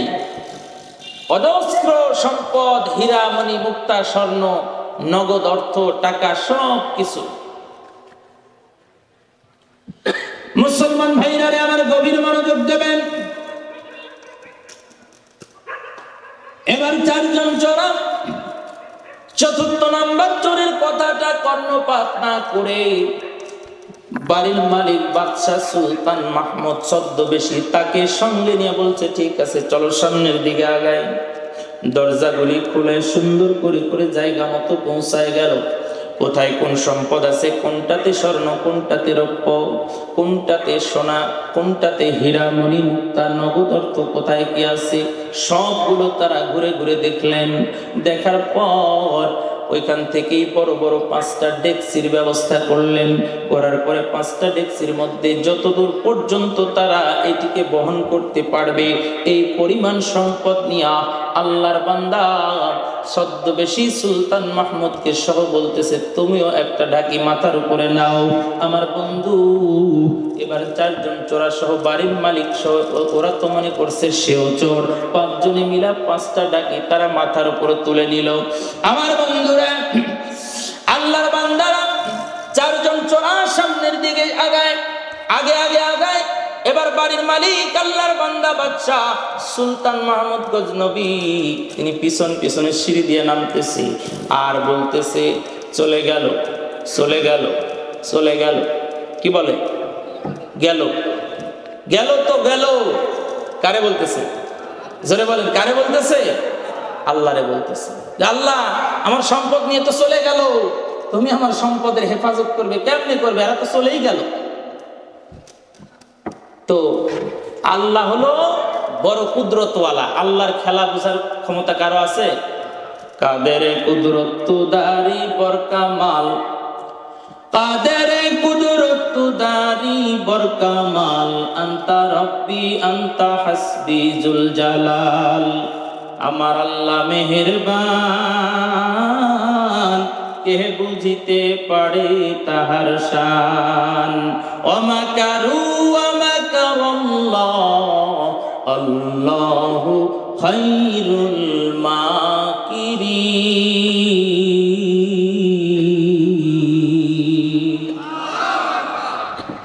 সুলতান মাহমুদ ছদ্মবেশী পিছন পিছনে হাঁটছে আর এই কথা বলছে, ওগো আল্লাহ, আমার সব সম্পদ তো চোরারা নিয়ে গেল গো আল্লাহ। তুমি নাকি সম্পদের যাকাত সঠিকভাবে দিলে, তুমি মালের হেফাজত করো, কেমনে করো ওগো আল্লাহ? আমি আজকে তোমার সেই কুদরত কারিশমাটা দেখতে চাই। একেবারে মেন দরজার সামনে যখন চোরাগুলি আস্তে আস্তে মেন দরওয়াজার সামনে দাঁড়ায় গেছি, রাত্রি বাজে তখন 3টা। জোরে বলেন কয়টা? রাত বাজে কয়টা? এখন বাজে কয়টা? এখন কত বাজে? 10টা 40। ঘুম ধরছে নাকি আপনাদের? হ্যাঁ, ঘুম ধরছে? মাত্র 10টা 40। আর চোরারা যখন এই ডেক্সিগুলো নিয়ে মেন দরজায় দাঁড়িয়েছে তখন কয়টা বাজে? ধরে বলেন কয়টা? সুলতান মাহমুদ ছদ্মবেশে বাড়ির মালিক, তিনি মেন দরজা, এখন চোরগুলি এই সম্পদের ঢাকি নিয়ে মেন দরজা দিয়ে বের হয়ে যাবে, এমন মুহূর্তে জোরে বলে উঠছে, গেল রে। কি বলে? তার মানে সম্পদ তো চলেই যাচ্ছে। আল্লাহ কি করবে? আল্লাহ তো আমার সম্পদকে হেফাজত করলো। আল্লাহর কি কুদরত! এই মেন দরজা খুলে, রাত বাজে 3টা, মেন দরজা খুলে যখন প্রথম জন পা দিবে বাহিরে, বাহিরে তাকায় দেখে সূর্য উঠে গেছে। আল্লাহু আকবার! জোরে বলেন, আরো জোরে বলেন, আল্লাহু আকবার! রাত বাজে কয়টা? কি উঠে গেছে? বেলা উঠে গেছে, শলক হয়ে গেছে। তাড়াতাড়ি করে ভিতরে এসে বলছে, আরে ভাই, শলক হয়ে গেছে, তোরা কি করতে কি করলি? এত সময় মানুষ ভিতরে নষ্ট করে, এখন আমরা কিভাবে এই মালগুলো নিয়ে যাব? এই কি বলে ইয়ারপুর বাজারের উপরে দিয়ে এখন যদি এগুলো নিয়ে যাই, জনগণ তো আমাদেরকে গণধোলাই দিবে। কথা বলেন ঠিক কিনা? আর গণধোলাইয়ের কোনো মামলা, ধরে বলেন মামলা, তাহলে কি করা যায়? বলে এই মালগুলো আমরা এখন পাশে পুকুরের মধ্যে আমি ডুবাই রাখবো, সন্ধ্যা যখন হবে আমরা এই মালগুলি এসে সন্ধ্যাবেলায় নিয়ে যাব। মারহাবা বলেন। সুলতান মাহমুদ ছদ্মবেশে, তিনি তো মনে মনে বলছে, খেলা কার? জোরে বলেন, খেলা কার? তিনি বলছেন, তোরা তো এই মাল নিয়ে যাইতে পারবি না, এটা আমার আল্লাহ হেফাজত করছে। রাত্র বাজে 3টা, আমি তাহাজ্জুদ এখনো পড়ি নাই, সূর্য কেমনে ওঠে? আল্লাহর খাঁটি বান্দা, খালেস বান্দা যারা মালের যাকাত হিসাব করে যারা দেয়, তাদের মালের হেফাজত আল্লাহ এভাবেই করে। রাত 3টার সময় সূর্য উদয় করে দিয়েছে। জোরে কোন সুবহান! তোরা যাবি, এই মালগুলো তো আমি নিয়ে চলে আসবো। আল্লাহর বান্দা সুলতান মাহমুদ সব চোরাগুলি যার যার মনে যখন যেদিক সেদিক চলে গেল, যার যার মনে তারা নিজেকে গোপন আত্মগোপনে নিয়ে নিল। আল্লাহর বান্দা বাদশা পরের দিন যখন বেলা 10টা বাজে, এমন মুহূর্তে তার রাজদরবারের সৈন্য সামন্ত বাইক পাইক পেয়াদা দিয়া যে পুকুরের মধ্যে সম্পদগুলি রেখেছিল চোরাগুলি, এই সম্পদগুলি নিয়ে তার রাজদরবারের যেইখানে যা ছিল এই সম্পদ তারা রেখে দিল। রেখে দেওয়ার পর আল্লাহর বান্দা তার সৈন্যদেরকে বলছে, যাও ইয়ারপুর বাজারের অমুক পাড়ার মধ্যে, দক্ষিণ পাড়ার আব্দুল গফুর, আব্দুল কুদ্দুস, আব্দুল সাত্তার, আব্দুল মালিক, এই লোকগুলিকে তোমরা সসম্মানে তোমরা আমার রাজদরবারে ধরে নিয়ে আসবা। আমি যাদের নাম বললাম এরা কারা? যারা বলেন কে? আবার এখানে আব্দুল মালিক, কুদ্দুস থাকলে আমার মাইন্ড করবেন না, আপনাদেরকে কিন্তু বলি নাই। উদাহরণস্বরূপ আল্লাহর বান্দা পাইক পেয়াদা পাঠায় দিলেন, ইয়ারপুর বাজারে গিয়ে দেখতেছে চোরাগুলি ঠ্যাঙ্গের উপর ঠ্যাং তুলে ঠ্যাং নাড়ায় আর চা খায়। আছে না নাই? এমন চোর আমাদের দেশে আছে না নাই? রাতের বেলা মানুষের বাগানের কলা চুরি করে বিক্রি করে, দিনের বেলায় চাষতলে বসে বড় বড় গল্প দেয় আর আড্ডা মারে। আছে না নাই? আমার ভাইয়েরা, আমার বন্ধুগণ, অনেক এমন চোর আছে বাংলার জমিনে একজন বর্কি চোরের যে শাস্তি হয়, কলা চোরের যে শাস্তি হয়, কিন্তু শিক্ষিত হয়ে শিক্ষিতর চেয়ারে বসে কলমের খোসায় কোটি কোটি টাকা মানুষের লুট করে নিয়ে যায়, এমন চোরের কোনো বিচার আমার বাংলার জমিনে হয় না। জোরে বলেন ঠিক না বেঠিক? আমার বন্ধুগণ, আল্লাহর বান্দা সুলতান মাহমুদ এবার তার সৈন্যদেরকে পাঠায় দিলেন, যাও যাও ওই ইয়ারপুর বাজারের মধ্যে গিয়া দেখো, যদি তাদেরকে পাও তাদেরকে তোমরা মারবা না, পিটবা না, তাদেরকে বাঁধার কোনো দরকার নাই, সসম্মানে তোমরা আমার রাজ দরবারের মধ্যে নিয়ে আসবা। সমস্ত সৈন্যগুলো চলে গেল। যাওয়ার পরে দেখে ওই ইয়ারপুর বাজারের মধ্যে আব্দুল কুদ্দুস চাচার চা স্টলে বসে চারজন চোরা সুন্দর করে চা পান করতেছে। এবার গিয়া তাদেরকে সালাম দিয়ে বলতেছে, ভাই আপনাদেরকে রাজা মশাই কি বলে বাদশা আপনাদেরকে স্মরণ করেছে, আপনাদেরকে সসম্মানে সেই রাজ দরবারের মধ্যে নিয়ে যাওয়ার কথা বলছি। এবার আরেকজন চোরা, 3 নাম্বার চোরা যিনি, 4 নাম্বার চোরা যিনি বলেছিলেন রাতের বেলায়, আমি তখনই বলেছিলাম আমাদের সঙ্গে এই বাড়ির মালিক আছে, তোরা তো আমার কথা শুনলি না। কথা কি মনে আছে? বলে আমি তখনই বলছিলাম যে আমাদের সঙ্গে কিন্তু বাড়ির মালিক আছে, তোরা তো আমার কথা শুনলি না। আমাদেরকে যদি চুরির অপরাধেই নিয়ে যাইতো তাহলে তো মাজায় দড়ি বান্ধে পিটাইতে পিটাইতে নিয়ে যাইতো। কথা কোন ঠিক না বেটা? কিন্তু আমাদেরকে সেই কারণে আমাদেরকে সেভাবে নেয় না, আমাদেরকে সসম্মানে যাইতে বলছে। হয়তো রাজা কোনো কাজের কথা বলবে, নয়তো আমাদেরকে কোনো পুরস্কৃত করা হবে। ঠিক আছে চলো, 4 জনকে নিয়ে গেছে। প্রথম জন ঢুকে রাজদরবারে, প্রথম জন ঢুকে রাজা তাকায় আছে, দ্বিতীয় জন ঢুকে রাজা তাকায় আছে, বাদশা তাকায় আছে, তৃতীয় জন ঢুকে বাদশা তাকায় আছে। বাদশার রাতের কথা মনে আছে। 4র্থ নাম্বার ব্যক্তি বলেছিল, রাতে আমি যারে দেখি না চিনলেও দিনে দেখলে চিনি, মনে আছে? তাহলে এই ব্যক্তির সামনে, চোরার সামনে যদি আমি পড়ি, আমার চেহারাটা দেখে, তাহলে তো সে আমার চিনে ফেলবে। কথা বলেন ঠিক কিনা? এই রাজদরবারে হাজার হাজার শত শত মানুষের মধ্যে আমার ইজ্জতটাও তো খাম হয়ে যাইতে পারে। যদি বলে রাতের বেলায় আপনিও তো আমাদের সঙ্গে ছিলেন। কথা বলেন ঠিক না ভাই? ঠিক। বাদশা এবার মাথায় রুমাল দিয়া মুখটা ব্যতিক্রম দিকে ঘুরায়া 4 জনকে উদ্দেশ্য করে ডাক দিয়া বলে, রে চোরারা,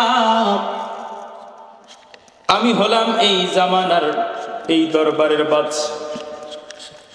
তোমরা গতকাল রাতে তোমরা এই রাজ দরবারে তোমরা চুরি করেছো, তোমরা রাজার সম্পদকে চুরি করেছো, আমার কাছে প্রমাণ আছে।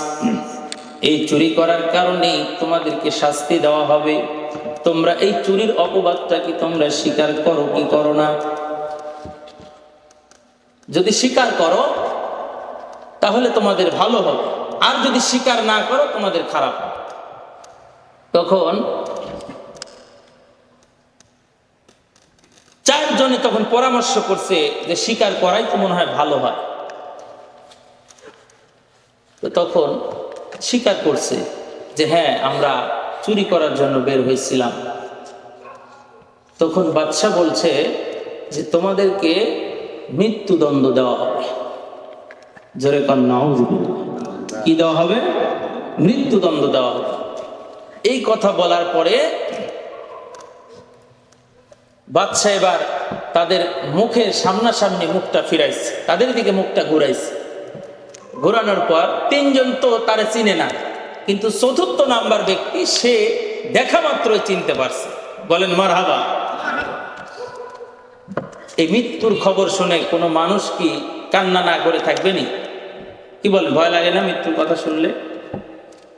4 জনের মধ্যে 3 জন কান্নার ঝড় উঠে গেছে, তুমুল হারে কান্না করেছে।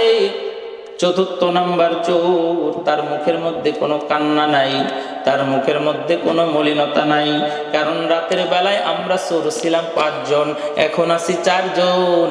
তাহলে আরেকজন চোরা কই গেল? কথা বলেন ঠিক না বেঠি? আরেকজন চোরা কই গেল?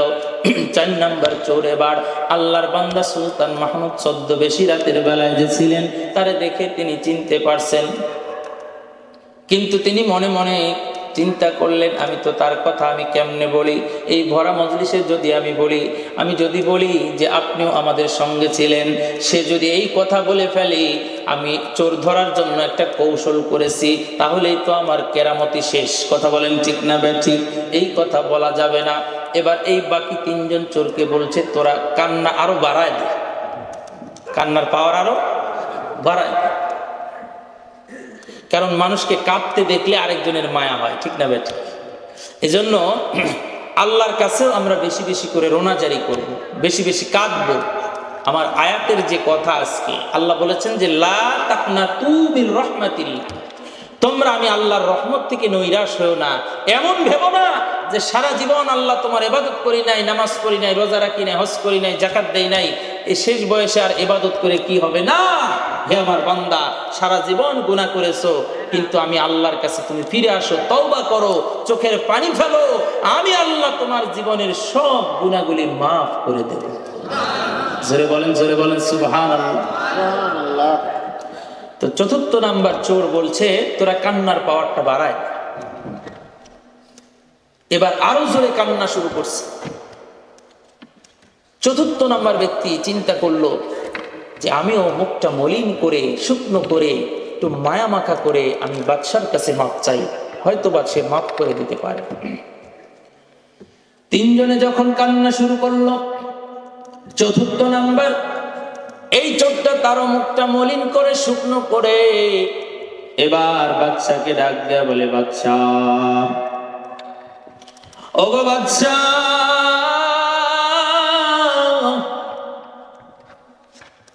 রাতের বেলায় আমরা চোর ছিলাম 5 জন, এখন আমরা এখানে আছি 4 জন। আমি চাইলে কিন্তু 5 নাম্বার চোরের মুখোশটা ওইখানে খুলে দিতে পারি, কিন্তু আমি সেটা করব না, সেখানে একটা লজ্জা। তারপরেও আমরা সকলে মিলে আপনার কাছে একটা কথাই বলি, চোখের পানি ছেড়ে দিয়ে আমরা আজকে তওবা করেছি। ওগো বাদশাহ, আজকে যদি আপনি আমাদেরকে মাফ করে দেন, আমরা আর জীবনে কখনো কোনোদিন চুরি করব না। চোখের পানি ছেড়ে সমস্ত চোরাগুলি যখন কান্না শুরু করেছে, বাদশা সুলতান মাহমুদ গজনবী তাদের চোখের পানি দেখে বড় মায়া লেগে গেছে। এবার বাদশা সুলতান মাহমুদ তাদের চোখের পানি দেখে বড় দিলের মধ্যে মায়া লেগে গেছে। তিনি চিন্তা করছেন, কোন মানুষ যদি গুনাহ করে, কোন মানুষের অন্তর যদি গুনাহে ব্লক হয়ে যায়, গুনাহে কলুষিত হয়ে যায়, ওই মানুষটাও যদি আল্লাহর কাছে মাফ চায়, আল্লাহ তো মাফ করে দেয়। কারণ এই পৃথিবীর জমিনে এমন নজির আছে, আল্লাহর বান্দী সারাটা জিন্দেগি দেহ ব্যবসা করেছে, যৌনাচার করেছে, শেষ বেলায় ছোট্ট একটি ভালো কাজ, কুকুরকে পানি পান করানোর বিনিময়ে আল্লাহ তার জীবনের গুনাহ মাফ করে দিয়েছে। সুবহানাল্লাহ। তো আমার কাছে তারা ক্ষমা চায়, মাফ চায়, আমার কাছে সে ক্ষমা চায়। আল্লাহ যদি তাদেরকে মাফ করে দেয়, এখানে আমি বাদশা তাদেরকে শাস্তি দেওয়ার কে? আমার তো কোনো অধিকার নাই। এই কথা চিন্তা করে 5ম নাম্বার ছদ্মবেশী চোর সুলতান মাহমুদ তিনি বলেছিলেন, মানুষ যদি চরম পর্যায়ে পৌঁছে যায়, অপরাধের মৃত্যুদণ্ড যদি সাজা হয়, আমি যদি আমার দাড়িটা নাড়া মাথাটা ইশারা দেই, ওই ব্যক্তি মৃত্যুর রায় থেকে সে মুক্তি পেয়ে যায়। সুবহানাল্লাহ। এই কথা বলছিল, মনে আছে না নাই? তো তাদের দিকে তাকায়া তিনি দাড়িগুলো এভাবে নেড়ে আল্লাহটা ঝাঁকাইছে, বলে হ্যাঁ, আমি তোমাদেরকে এই শাস্তি থেকে তোমাদেরকে পরিত্রাণ দিয়ে দিলাম। যেরকম সুবহানাল্লাহ। এবার আল্লাহর বান্দার সমস্ত চোরগুলি যখন এই মৃত্যুদণ্ড থেকে মুক্তি পাওয়ার পর এই রাজ দরবার থেকে বাড়ির দিকে ফিরে যাচ্ছে, যাওয়ার সময় এবার সুলতান মাহমুদ বাদশা চিন্তা করলেন, এরা তো চুরি করে খাইতো, চুরি করে খাইতো, তাদের জীবন পরিচালনা করত, তারা তো এখন থেকে তওবা করেছে, চুরি করবে না। তাহলে তারা খাবে কি, করবে কি, পড়বে কি? আবার ডাক দিছে, এই আল্লাহর বান্দা তোমরা এই দিকে আস। আবার ফিরে আসার পরে বলতেছে, বাদশা কিছু বলবেন? বলে, হ্যাঁ, তোমরা তো চুরি করতে আজকে তওবা করেছো, চুরি করবা না, চুরি করবা না। তোমরা বাড়িতে গিয়ে কি করবা, কি করে খাইবা? বলে, আমরা যা করি না কেন কষ্ট করব, রুজি করব, কিন্তু আর কোনোদিন চুরি করব না। ওগো বাদশা, আমরা আর কোনোদিনও চুরি করব না। বাদশা ডাক দেয়া বলে, রে আল্লাহর বান্দা শোনো, তোমাদের আর কোনো কাজ করতে হবে না। আজ থেকে তুমি তোমার পরিবার সন্তানাদি সহ আমার এই বাদশার দরবারে থাকবা, খাইবা। তোমরা আজ থেকে আমার দরবারের মেহমান। জোরে কোন সুবহানাল্লাহ। আমার মুসলমান বন্ধুগণ, ভাইয়েরা আমার, এই গল্পের থেকে আমাদের শিক্ষণীয় বিষয় হলো, আমরা আজকে যারা আল্লাহর হুকুম মানি না, আল্লাহর বিধান মানি না, নামাজ পড়ি না, রোজা রাখি না, আমরা যাকাত দেই না, সঠিক নিয়ম মতো আমরা যারা চলি না, আমরা আল্লাহর দরবারে ফিরে আসব, আল্লাহর কাছে তওবা করব, আল্লাহর কাছে ক্ষমা চাইব, আল্লাহর কাছে মাফ চাইব। চাওয়ার পর আমার জীবনটা তওবা অবস্থায় যদি আল্লাহ নিয়ে নেয়, আল্লাহ তাআলা আমাদেরকেও আল্লাহর জান্নাতের মেহমান বানায় দিবে। জোরে কোন সুবহানাল্লাহ। আল্লাহ কেমন জান্নাত দিবে জানেননি? এমন জান্নাত দিবে, জান্নাতের মেহমান আমাদেরকে বানাবেন। একজন জান্নাতি মেহমানের সামনে আল্লাহ ৮০,০০০ প্লেট দিবেন এক বেলা খাবারের জন্য। আল্লাহু আকবার। জোরে কোন আল্লাহু আকবার। কত হাজার প্লেট? ৮০,০০০ প্লেট। ৮০,০০০ প্লেট থাকবে। শুধু তাই নয়, ৮০,০০০ প্লেটের সাথে ৮০,০০০ পেয়ালা থাকবে।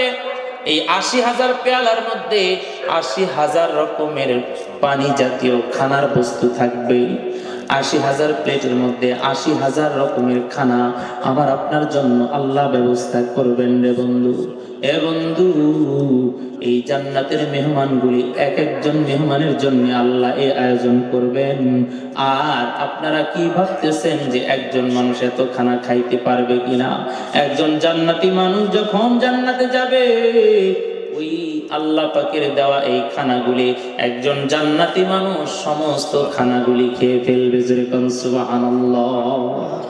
সমস্ত খানা এই জান্নাতি মানুষটা খাবে, সেই রুচি, সেই পেটের জায়গা, সেই ক্ষুধা আল্লাহ তাকে দিবেন। যেরকম সুবহানাল্লাহ। খাওয়ার পরে যখন এই ব্যক্তিটা একটা ঢেকুর উঠাবে, ঢেকুর উঠে না? খাবারের পর ঢেকুর উঠে কিনা? এই ঢেকুর উঠানোর সাথে সাথে এই খানাগুলো সব আল্লাহর রহমতে হজম হয়ে যাবে। যেরকম সুবহানাল্লাহ। এবার এই প্লেট, গ্লাস এখানে পড়ে আছে, এগুলো পরিষ্কার করার দরকার আছে না নেই? কি বলেন, দরকার আছে না? এইগুলো আর নতুন করে কাউকে পরিষ্কার করতে হবে না। অটোমেটিক আল্লাহর কুদরতি ভাবে একটার সাথে আর একটা লাগবে, ভাঙবে, গুঁড়া হবে, আর আল্লাহর হুকুমে এগুলো নিমিষ হয়ে যাবে, উধাও হয়ে যাবে। জোরে কোন আল্লাহু আকবার।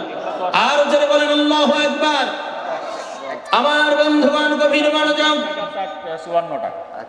আল্লাহর দরবারে তওবা করলে দুনিয়ার সামান্য বাচ্চা, সেই বাচ্চার কাছে তওবা করার কারণে তাকে ক্ষমা করে দিল। চোখের পানি বিনিময়ে তাকে মাফ করে দিল, তাদেরকে মৃত্যু থেকে পরিত্রাণ দিয়ে দিল। এ বন্ধু, এমন নজির অনেক আছে। আল্লাহর এমন অনেক উদাহরণ দেওয়া যাবে, দুনিয়ার জমিনে বহুত উদাহরণ দেওয়া যাবে। এরে বন্ধু, যে উদাহরণগুলি আমাদের চোখের সামনে অনেক ভাসতেছে, ঘুরতেছে, আমরা খেয়াল করি না, নজর দেই না। আল্লাহ তাআলা এমন অনেক দয়াবান এই মানুষ পৃথিবীর এই জমিনে রেখে দিয়েছেন বন্ধু। এ বন্ধু, আল্লাহর কাছে তওবা চাইলে, আল্লাহর কাছে মাফ চাইলে আল্লাহ মাফ করে কি করে না? জোরে আওয়াজ করে বলেন, করে কি করে না? আপনারা কি কষ্ট পাচ্ছেন? আর কিছুক্ষণ চলবে না? চলবে না? জোরে বলেন, চলবে কি চলবে না? প্রিয় ভাইরা আমার, অনেক রাত হয়ে গেছে, রাত প্রায় 11টা বেজে গেছে। কত বাজে? 11টা 1 মিনিট আছে। আমাদের আজকের মাহফিলের মধ্যমণি আমাদের প্রধান মেহমান চলে আসছে। লিল্লাহে তাকবীর, আল্লাহু আকবার, নারায়ে তাকবীর। প্রধান বক্তার আগমন হযরত মাওলানা রুহুল আমিন সাহেব দামাত বরকাতুহুম বলেন মারহাবা।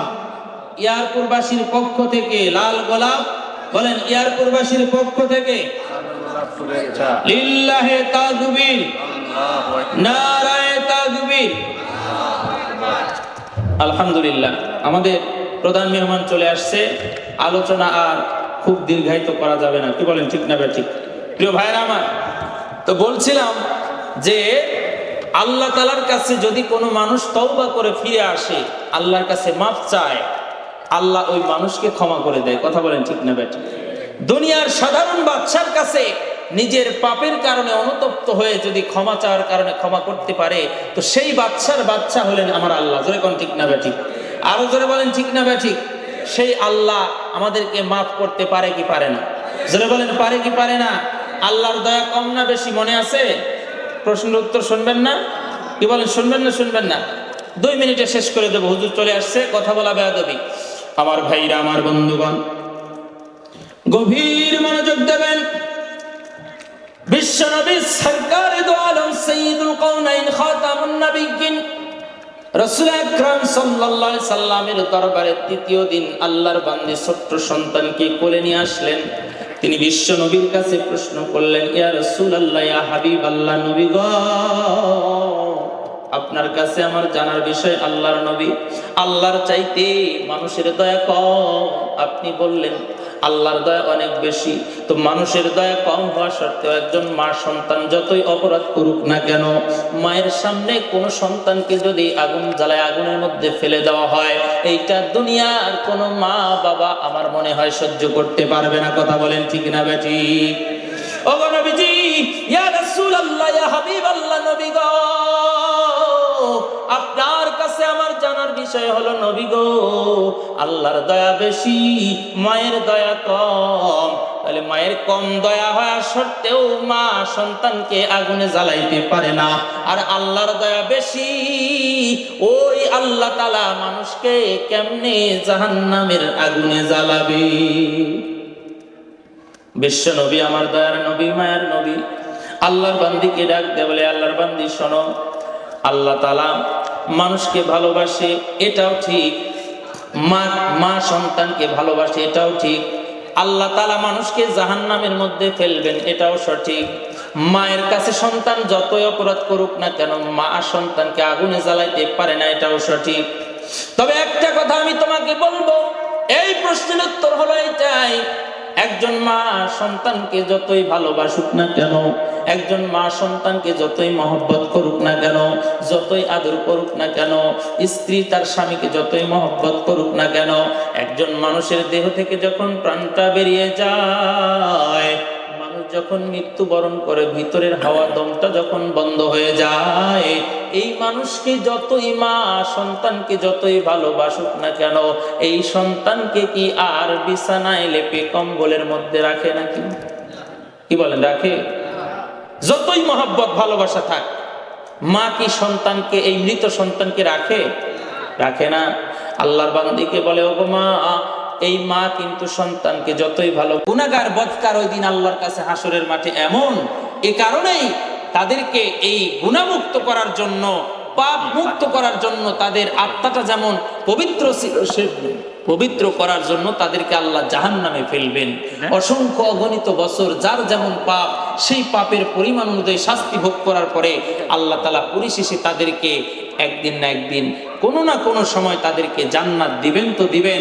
এই জান্নাত থেকে আর বের হতে হবে না। জোরে কোন সুবহান। আল্লাহ তাআলা আমাদেরকে এই কথাগুলি বুঝার তৌফিক দান করুন। আমরা সকলেই বলি আমিন। ভুল ভ্রান্তি আল্লাহ ক্ষমা করেন। আপনাদের যদি কোনো কষ্ট দিয়ে কথা বলে থাকি, ক্ষমা করবেন আল্লাহর হস্তে। আবার যদি কখন সুযোগ আসে, দেখা হবে, কথা হবে ইনশাআল্লাহ। আমিও আপনাদের জন্য দোয়া করি, আপনারাও সকলেই আমাদের জন্য দোয়া করবেন। আসসালামু আলাইকুম ওয়া রাহমাতুল্লাহি ওয়া বারাকাতুহু।